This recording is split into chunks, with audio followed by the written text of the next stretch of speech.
Hey, I'm Destiny. Welcome back to my YouTube channel. And if you haven't already, go ahead and subscribe to my channel because my channel is about building our businesses, having multiple side hustles, and also self-care. So if those topics interest you, make sure you go ahead and subscribe. And as you can tell by today's thumbnail, today's video will be a business Q&A. And these questions are from my Snapchat, Instagram, and Facebook. So we do have a lot of questions to get to. So we're going to go ahead and get right into the video. The first question is, how do you price your products?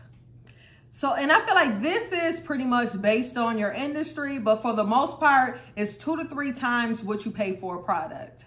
And it's not just what you pay for a product, you need to factor in the actual product itself, how much it costs to ship to you, any packaging materials you need. So you'll take all that and then you'll times that by 3 to get your final amount. And I know a lot of people, depending on if you have a luxury brand or affordable brand, you may adjust that number, but for the most part, it'll still be 2 to 3 times that amount. Do you need to go to China to find a quality hair vendor? And honestly, to that, I'll say no. So one of the things I noticed while I was in China, like a lot of the hair companies that I met there were ones that had already been contacting me on Instagram. They'll be in your email, they'll be texting your phone if you have a phone number connected to your Instagram. And one of the things I want to say about that I noticed what majority of the hair companies there is that they actually have a marketing department where they have someone who their job is to find new customers on Instagram and Facebook. So they have people working an 8-hour shift just writing people and businesses who are interested in hair all day. So that's how you end up getting all those people in your inbox, people writing you on Facebook. So you really don't have to go to China to find the quality vendor, which if you don't want to test out a lot of hair, going to China might make it easier for you if you can spot good hair just by looking at it. But a lot of people don't have that skill yet. So even if you go to China, you're still going to have to bring back samples of the hair to test out. So how do you find quality vendors? I feel like this is a 2-part question because one, you can purchase a vendor list where all of the work is done for you already and you can just test the vendors that they have on their list. Or you can go the second route, which is going to AliExpress, Alibaba, DHgate, even Instagram to find vendors where you're contacting them, asking them a bunch of different questions based on your industry, and then testing out those products. And with the second route, you're going to end up spending a lot of money. You're going to be testing different products just to make sure it fits to your company's standard. So what you want to do is create a list of standards that you have and then compare each one until you do a process of an elimination to find the ones that you're going to go with. I feel like finding a quality vendor can also be a video on its own. So if you want to see a video like that, make sure you drop that in the comment section below. How do you determine your sale prices? So I feel like it can be looked at a lot of different ways. So one, what I like to do is I like to look at the total cost of my item and then take a look into see what is the lowest I can mark it down to and still make a profit. So I know with a lot of hair businesses, if you mark your item down 50%, you won't make a profit based on how you set your prices. That's why it's best to do 3 times. So then that way, if you do a 50% off sale, you'll still make a profit. Because as you know, like with Black Friday, a lot of people want to get huge savings. I used to do buy 2, get 1 free, but the cost of hair has gone up a lot since I've done that. So now a lot of the times, the most I'll do is about 30 to 40% off so I can still make a small profit from it. What keeps you motivated? I stay motivated just by knowing what my goals are, taking a look at my 5-year plan, and just knowing the work that I'll have to do to get there. And I know, like, for me, different things happen throughout the year that I get really excited about. Like if I have a wig sale and the wig sale sells out, or if I have another sale and I do a big number that day. Like all of those things motivate me and it helps me strive to reach bigger goals. And say, how much should you charge for shipping? Okay, so before I answer this question, I hope you checked out my how I package and ship my items video. And if you haven't, I'm going to drop a link to it below. So what you want to do is determine how much it actually costs to ship your item. So once you have that number, you also want to factor in your packaging materials. So what I do for my business is I take a look into see how much it actually costs for me to ship the item. And then I factor in my packaging materials Like if you have a fancy box, if you have poly mailers, if you have shipping labels, you want to factor that into the price, and then that should be your bottom line for shipping. So I know for most people, you'll see, like if they have a fancy box, you'll see they charge anywhere from $10 to $15 for shipping, versus if they have a poly mailer or if they require signature confirmation, you'll probably see anywhere from $3 to $9. How did you choose between virgin and raw hair? I chose virgin hair based on my customer base, because I know with raw hair is a lot more maintenance. And a lot of the people that I serve, like they just want to straighten their hair and go. They don't have time to do all the extra maintenance. So I did want to just do virgin hair and to also keep it affordable for them. And this question will be pretty much based on your customer base, based on what they're looking for, what they have time to manage, and how you want to market and advertise it. Should you have a website when you launch your business? I feel like this is pretty much based on the industry and where you're at in your business. Because for me, I feel like I had to have a website when I launched, because I knew I wanted to offer shipping, and it was an easier way for me to keep track of inventory. And I also just wanted to have that gateway to where people who ask me for my prices, they can just go to the website and see what the prices were, and they didn't always have to be in contact with me. And I know a lot of people, like they still like to do the inbox method where they have you pay through Cash App or they send you an invoice. And I feel like for me, that just took way too much time. So just having a website, it made me look more legit and kept things a lot more organized. Which social networking site is best for your business? I feel like this question is also based on your customer base. Like for me, majority of my local clients come from Facebook, and then all of the out-of-town clients, they come from Instagram. So I feel like as long as you have Facebook and Instagram, you should be set. Another thing I want to say, like you want to make sure you have a Facebook if you want to run ads for your business. So I feel like Facebook and Instagram is a must, and you can also add on YouTube to add on the video element of it. Like if you're providing knowledge to your customers or you want to do how-to videos, I feel like YouTube is also a great one to have. And YouTube is actually really good for SEO as well. What type of logo should I get? This depends on your customer base and who you're trying to attract. So when I started my business, the Destiny Hair Collection, one of the biggest mistakes that I made was not really knowing a lot about logos. Like as you can see, like the hair lady that I have in my logo. Like if I would have started that business today, I would have never got a hair lady in my logo. Because that hair lady, like I've seen it in other people's logos. Like I've seen it so many times to where it's, like you never want to get those generalized images. Like you never want to get those in your logo, because anyone can use those. And also another mistake that I made was getting glitter in my logo, which since I have removed the glitter from the Destiny logo, but glitter is just really trendy and girly. Like, do you really want to be, like if you plan to grow with your business over the years, like do you really want to be 30 and 40 with a glitter logo? I know some people don't mind, they like it, it's cute. But like as far as longevity, you want to just keep it plain, simple, and sleek. How do you plan a photo shoot? So for this question, I'm going to give you what I did wrong with one of my photo shoots and what I noticed that I did right. So with planning a photo shoot, what you want to do is make sure you have timeless photos for your brand. You don't want to make sure it's super trendy. If you're selling hair, you want to make sure it focuses on the hair. If you're selling makeup, you want to make sure it focuses on the makeup. If you're selling clothes, you want to make sure it focuses on the clothes. So one of the photo shoots I did, I had colored hair, they had dresses. So I was able to use those photos for a couple months, and then we got tired of seeing them. So the next go around with my photo shoot, I made sure I picked timeless photos. So I gave the ladies a simple red look. We had long or big hair. We had simple outfits to wear. When you look at the photo, it just screams hair. And as far as planning that, since I knew those were going to be the photos that I used for my new website, they were going to be on my marketing materials, I wanted to make sure they were high quality. So I chose the high quality photographer. So when choosing a photographer, you want to ask them questions like, hey, once I get these images back, am I going to be able to blow them up without them looking blurry? You want to make sure you choose a good quality makeup artist to where they know exactly what they're doing. They know how to work with different skin tones. When you get your photos done, you're not getting a large flashback from them. And also you want to choose a quality hairstylist. you want to choose somebody, like especially with hair, you want to make sure they know how to make the hair appear as it's coming out their scalp.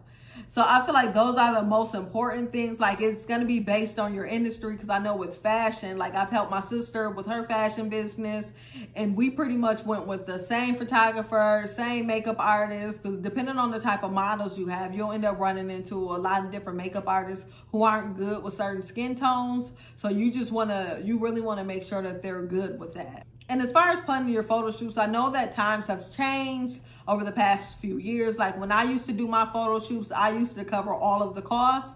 But now I notice that you get a lot of girls who just want to be a part of, they want to be a part of the brand. They want to have good photos for their portfolio, and they're actually willing to purchase the hair. They want to pay for their own makeup. They want to pay to get their hair done. Like they're willing to cover all of the costs just to be in the photo shoot. So you can either go the route where you pay for everything and have total control, or you can have the models pay for it. However you go by it, just make sure that you know exactly what you're selling and how it's going to portray in the photos. What advice do you have for new business owners? My advice for new business owners would be just take your time. Like you're not in a rush. Like you have this idea. No one's going to try and beat you to it. No one knows what's in your head. So what you want to do is take your time doing the research on your market. You want to learn about your competition. You want to learn how you can stand out. And also, I know a lot of people skip over the business plan, and that's one thing that I feel is very important. Like you want to start with a business plan. You want to set your small goals, your large goals, so that way you have a plan to where you know exactly where you want to be and where you want to go. How do you deal with chargebacks? You deal with chargebacks just by having your business in order.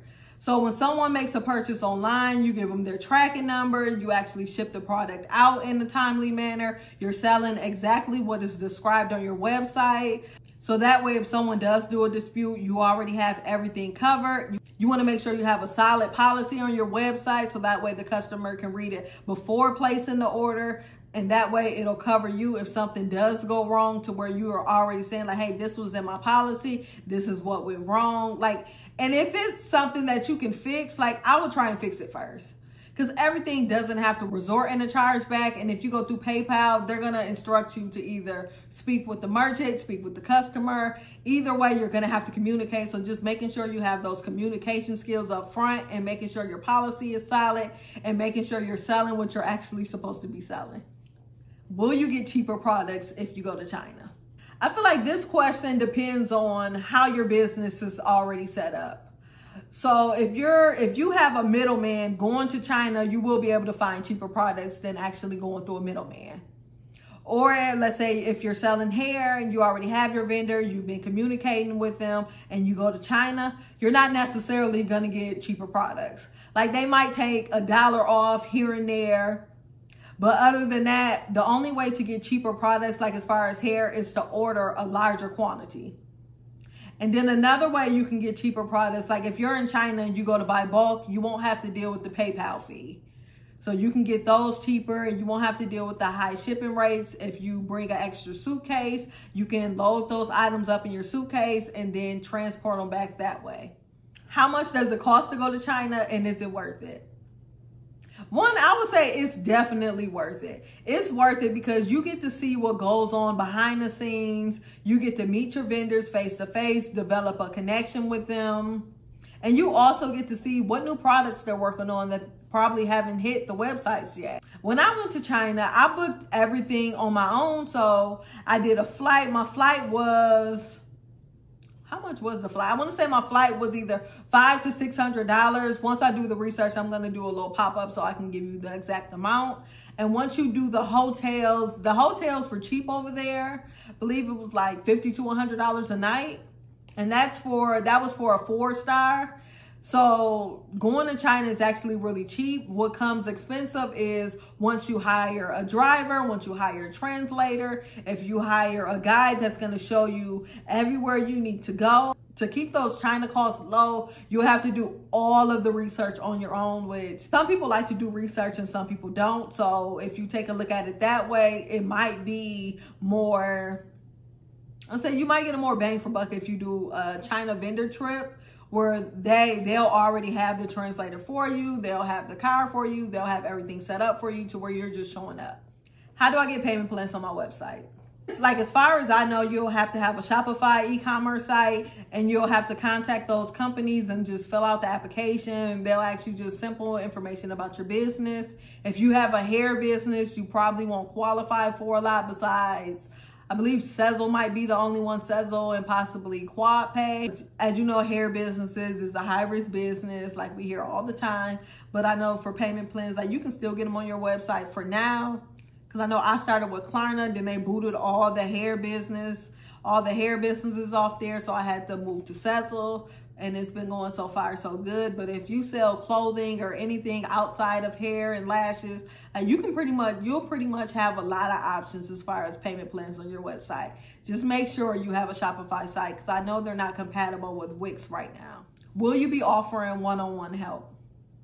And I feel like I'm on the fence about this one, because I feel like a lot of people, they don't see results because they don't want to do the work. And if you pay me for one-on-one help and you're not willing to do the work, then it's going to be a waste of money for you. So I feel like it's a catch-22 with that one. So I'm going to be taking a look in to see if that is something that I really do want to offer. What are your thoughts on vendor lists? I feel like for vendor lists, you should purchase a vendor list for someone who's actually in the industry that you're looking to go into. So if it's from hair, like, I would feel more comfortable purchasing a vendor list for someone who actually sells hair or they do hair. Or if it's someone for lashes, like they actually sell lashes and they've actually been successful at it. I wouldn't buy a vendor list from someone who started a business, failed, and now they're just selling all these vendors. Or they have a vendor list of 200 vendors, because one, you know for sure that they didn't test all these 200 vendors and they're just throwing things on the list and selling it to you. So when it comes to vendor lists, I'll say research the person that's selling the vendor. What are the top 3 things I need when I start my business? I feel like this is a broad question. I'll say a business plan, a product, and possibly a logo. But let's say if you take a look at it from a different angle, if they already have this, so I'll say that another top 3 things you'll need is, 1, you'll need product images, you'll need a website, and you'll need business cards possibly. Like, I don't know, like, that's a pretty much broad question. So if you ask that question, you can tell me what you meant in the comment section below so I can address it under there and come back to it. What type of Facebook ads should I run? When it comes to Facebook ads, you want to look at your goal for the ad. Do you want to build brand awareness? Do you want to have conversions to where it's website purchases?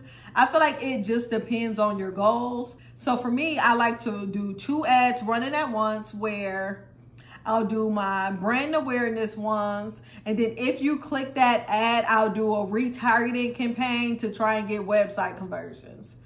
And if you're new to ads, which I think I'm pretty much going to end up doing a separate video on Facebook ads, because it's a lot to cover. And if you don't know what you're doing, and if you don't have the right budget set, then you're not going to see the results that you want. I want to just throw this out there. Like, a lot of people start Facebook ads with $1 a day budgets, but if you really look at it, like, what type of return do you expect to spend on $30 per month on ads? Like, you have thousands of people running ads per month, like, and you're spending $30. Like, what do you expect to achieve with that amount? Do you have any graphic designers that you recommend? I do. So I recommend, I'm in the beauty industry. So if you're in beauty, fashion, one of my favorites is Cherie Designs. You can find her on Instagram. I like Lux Media. I like Cream Media. Who else do I like? So many out there. Yeah, so I'm going to go with those 3 since those ones are at the top of my head right now.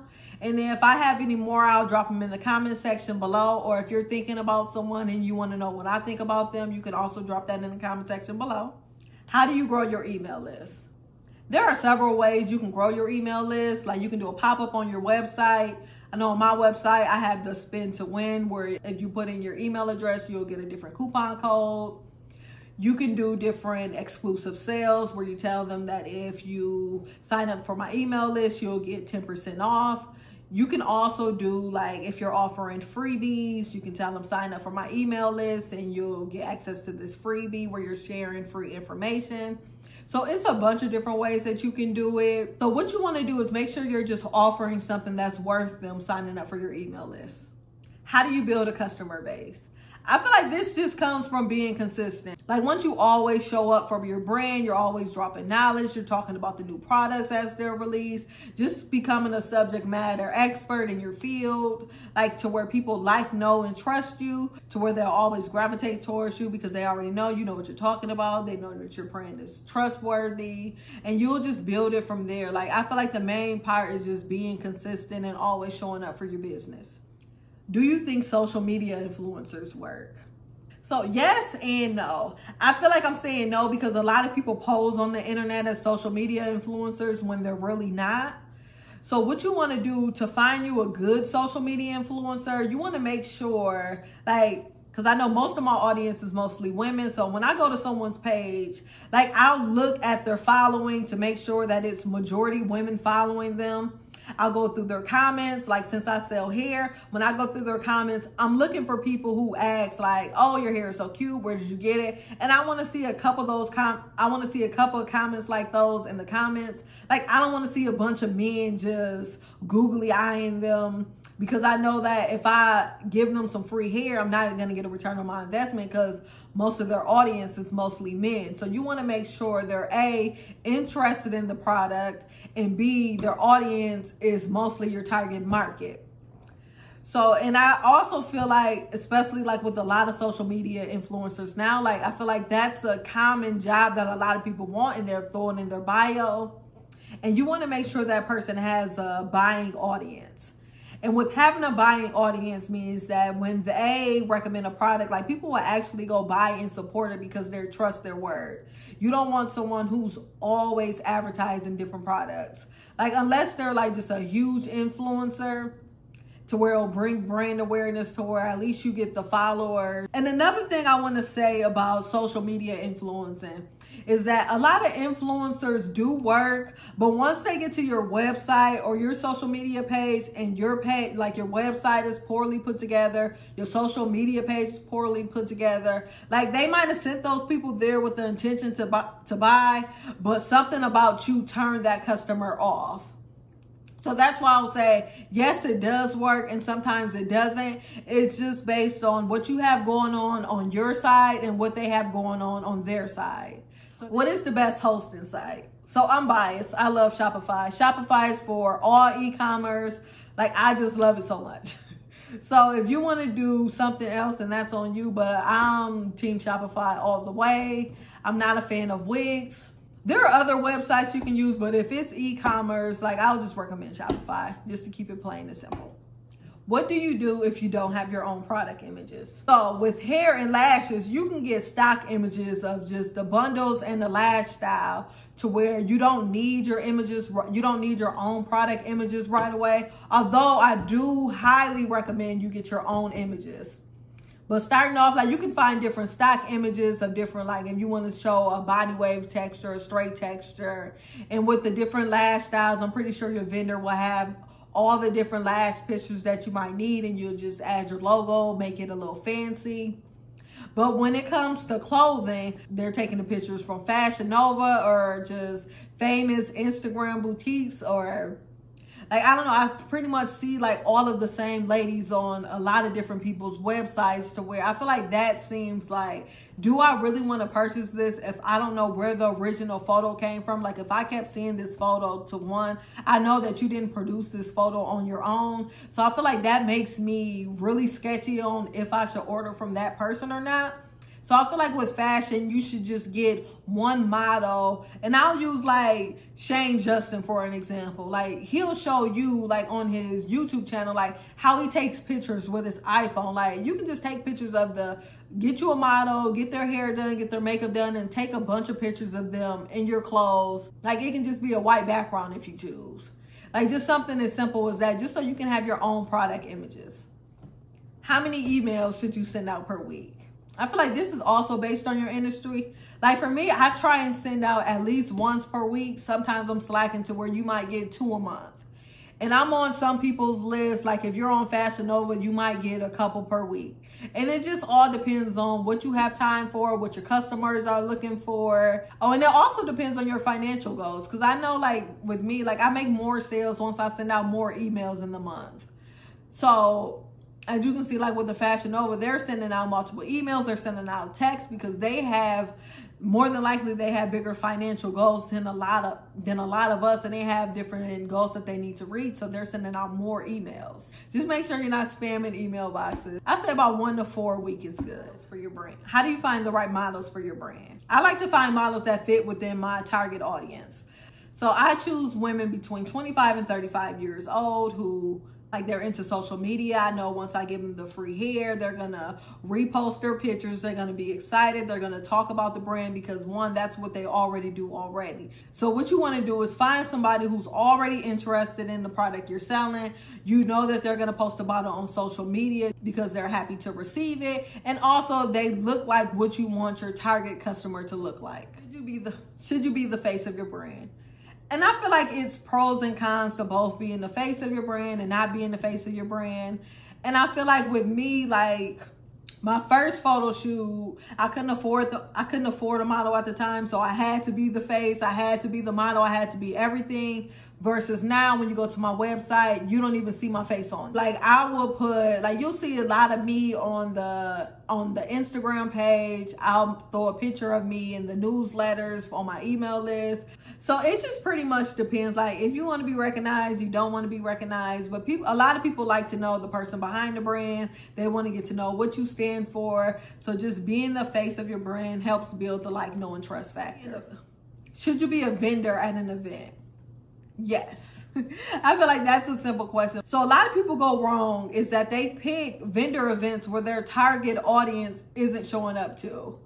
So one of the things I learned that when I'm doing a vendor event, I want to make sure that the person who's hosting the event is actually advertising the event. They're advertising that same event to my customer base or people who look like my customer base. And 3, they're not charging cover to get into the event. Because that's just like me paying $5 to walk into the mall only to spend an additional $75 on some shoes. Like that part, it doesn't make sense to me. So that's one of the things I like to look for. And another thing with vendor events, like a lot of people feel like if, like let's say for hair, for instance, the average customer will spend $150 to $300 on hair. Do you really expect a stranger to just see you at a vendor event and pay that type of money to you and they don't even know you? So what you want to do on your page before you even have the vendor event, you want to advertise a sale. So you want to get your customers in the door so they can also be at that event, at that vendor event, meeting you in person, taking a look at your product at that vendor event. It just gets them more familiar with their product. They get more familiar with you. And it's a way just to connect with your customer base. If you're thinking about launching a new product, you can have some face-to-face interaction to see if they're even interested in that product. How much money did you need to start your business? I think I started with like around, I don't even remember. Okay, so let me break down what I did before I even started selling anything. So the things that I had to start my business, 1, I had my products on hand already. I had bundle wraps. I had my logo. I did a photo shoot. And I had started working on my website.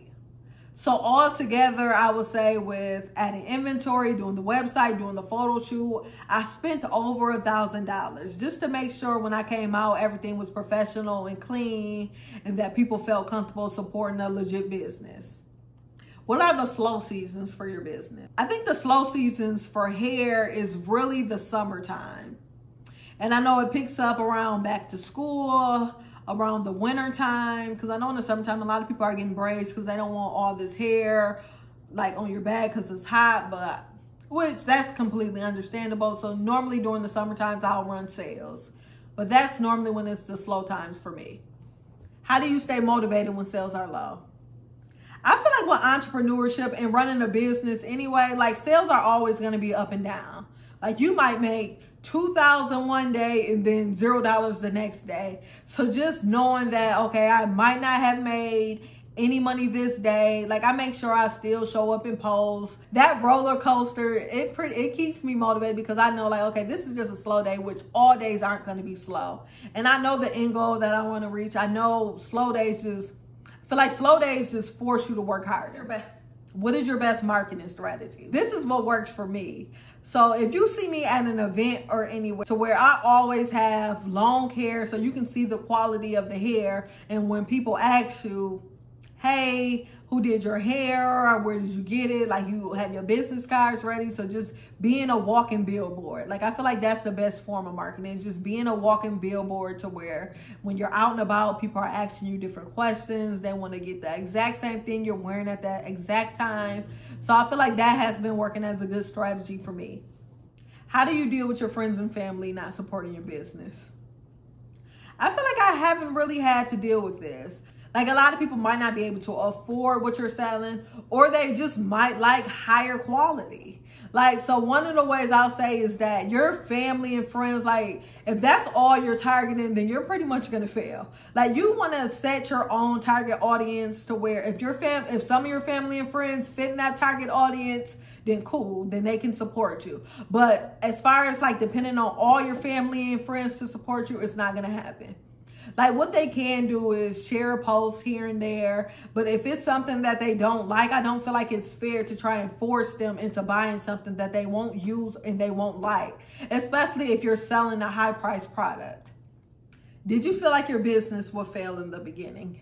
When I first started my business, like, that never came to me. Like, I don't know, I always felt like once I start something, it's going to be successful. Because I'm one of those people, if I start something, I'm going to put my all into it. And a lot of people like to see someone go really hard at something to where it forces them to support them. I'm not sure if you guys know who Moon X Cosmetics is. Like, I seen her behind the scenes of when she did $1 million in 8 minutes. Like, just seeing her drive, her team, like, I didn't care what the products did. Like, I wanted to go over there and support her just because I like what she did. I like what she stood for. When people see those behind the scenes of what you're actually doing, like, it just makes them want to support you. And I feel like I'm one of those people to where I work so hard to where it just makes people curious about what I'm doing, to where even if they don't sell here, they'll remember, like, I always see Destiny working hard, so I'm going to refer her products to my people. How do you build an Instagram following? You can build an Instagram following by posting quality content, being different, showing your personality, and also hashtags. Especially with hashtags, like, there's a lot of different hashtag apps out there. And with the hashtag apps, I don't use those. I like to use my own hashtags that I research. And one of the things I like to do is that when I start looking at different hashtags, you'll see in a different recommended section, like, it'll recommend different hashtags that your customers might actually be searching.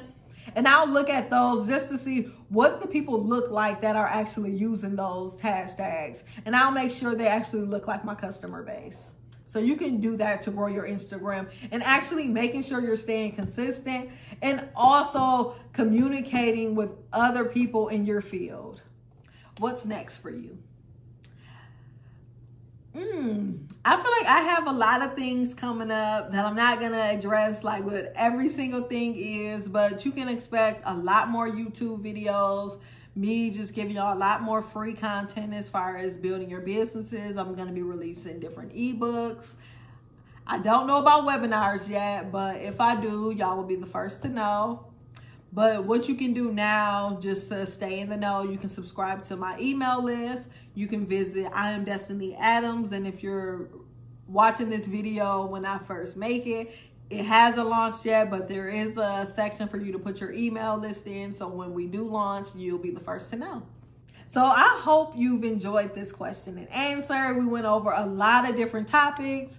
So, and if I missed anything, let me know if I need to do a part 2, or if you have any other questions, you can drop them in the comment section below and we'll get those answered. And don't forget to subscribe to my channel.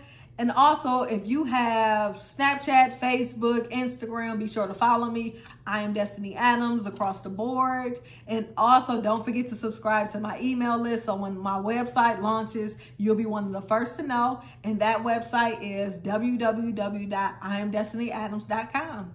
And thank you for watching.